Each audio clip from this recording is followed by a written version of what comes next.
Okay, good evening. So, katatapos lang na naman po ng isang araw. So, nandito po ngayon is TM05 naman after nating magawa yung TM7. So, as usual po, preventive maintenance, change oil. So, na-drain na po natin yung langis niya. And talagang, mga overuse. And then, pinatanggal po natin yung kanyang parang isa sa mga front panel at sinend po natin sa pagawaan dahil nabangga po yan ng nakamotor. So after maibalik yan, paayos po natin ito. Okay, good morning. So update lang po, nailagay na yung bagong overhaul na radiator.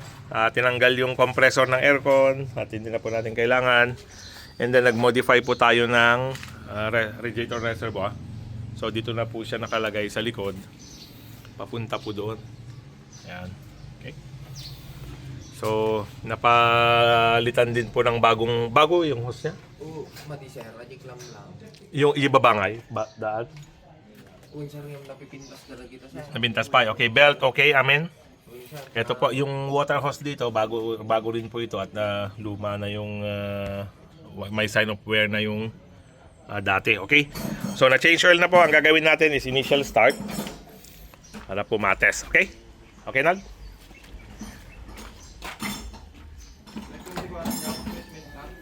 But, ay andarin na pa, ipaganta pa yung oil pa. Okay? Clear? Tools, awan tools, Nag? Awan. Ajay, nahigpitan namin na Ajay. Win sir. Nag-click. Ambong, clear? Aminta tools. Kaya. Okay, double check kami na. Tapos sa Nald, may met no barabang overhaul. So katan tayo atakwan ambong. Kaya lang puro Latin. Atoy. So katan tayo baro atin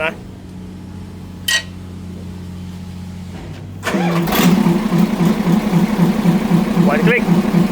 Okay? So kung naririnig niyo po medyo maingay, ito po yun. At walang air filter. And then yung pan po niya, tambutso niya putol. Kabilaan kaya medyo maingay po. Okay? Up. Clean. Okay. Baha, baha. Kamay close. Close mo lang tan.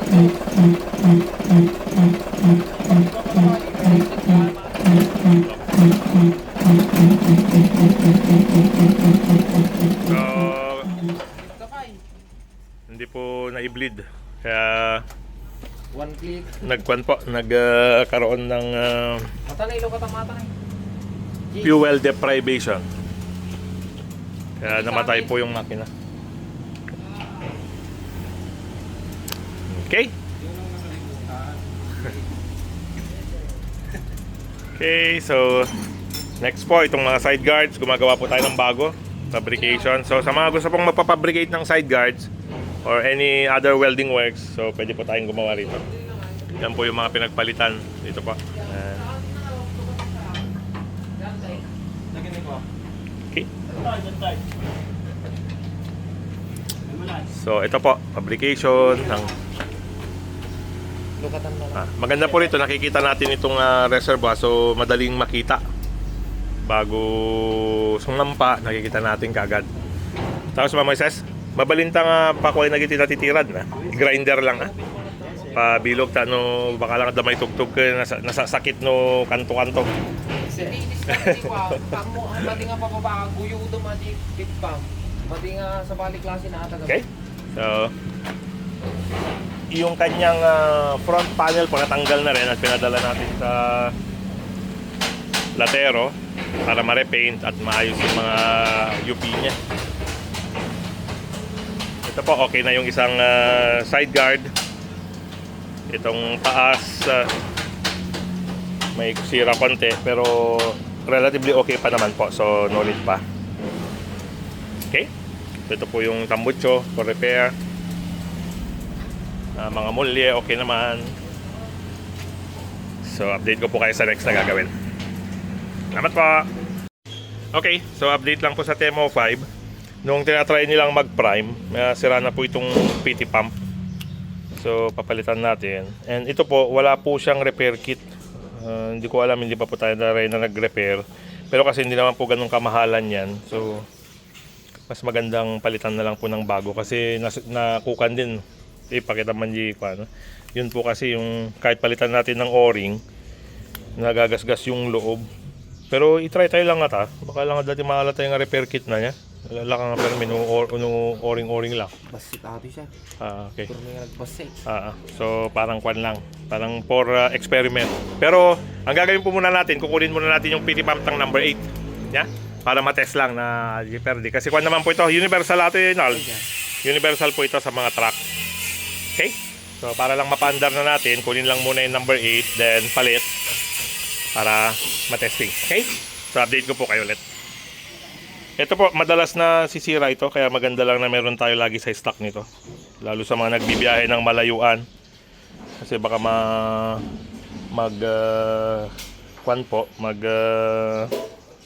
stall yung engine, hinangin, hindi natin ma-prime yung fuel dahil po sira itong PT pump. Kaya maganda lang na nasa toolbox itong isang piraso. Salamat po. Okay, so ito na po yung galing sa number 8. So, hiramin lang muna natin. Then yung bagong mabibili, lalagay na po natin sa number 8. Ayan, so dinedemo po ni Ronald kung paano tinetest yung suction niya. Yun. Parang injection.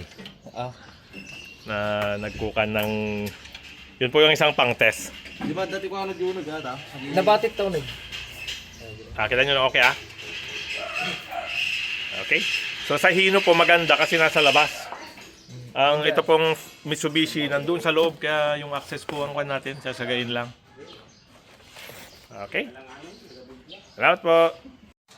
Okay, so itong left side po na hagdan papunta rito sa kanyang hopper, nawala na po dahil nasira na. So ang gagawin natin na modification dito sa fabrication is framing, then gagamitan na natin ng RSB. Ang kagandahan po kasi nitong RSB, na ipapagpag na po yung mga dumi din, diretsong mahuhulog na. Ito po yung original niyan. Parang GI or steel plate. Kaya lang, ang challenge po nito, nag-iipon po siya ng dumi. So hindi katulad po sa parang grill na, diretso, hulog na po kagad yung mga dumi, hindi na siya nag-iipon. Okay? So talagang ito po ang very challenging sa ready mix trucks. Talagang kailangan po masipag talaga. Kaya pagkatulad nito po, pag hindi naagapan, talagang kumakapit yung semento. Lalo na ang mga mixtures natin, mga high PSI level, 5,000, 4,500, 3,500. So ang bilis pong tumigas ng mga yan. And yung strength po, maliban sa mabilis tumigas, yung strength po niya, medyo mataas kaya mahirap po siyang bakbakin na kapag napatigas na natin. Okay? So ito po ang pinapabrigate natin ngayon dito. Angular saka RSB. And mga recycled materials lang po ang ginagamit natin pag may mga gamit tayo na retaso, then yan na po ang ating ilalagay para makatipid po. Okay?